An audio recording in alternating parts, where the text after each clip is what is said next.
ঘরেতে একলা বসে ডাকছে আমার মা, সেখানে যাবো ও ভাই এবার আমায় ছাড়ো না। রাখাল ছেলে আবার কোথা যাও, পূব আকাশে ছাড়লো সবে রঙিন মেঘের নাও।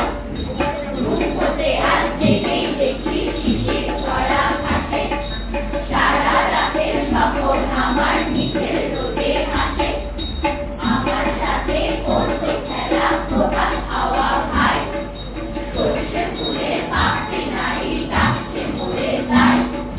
চলতে পথে মটরশুঁটি জড়িয়ে দোকানদার, বলছে ডেকে গায়ে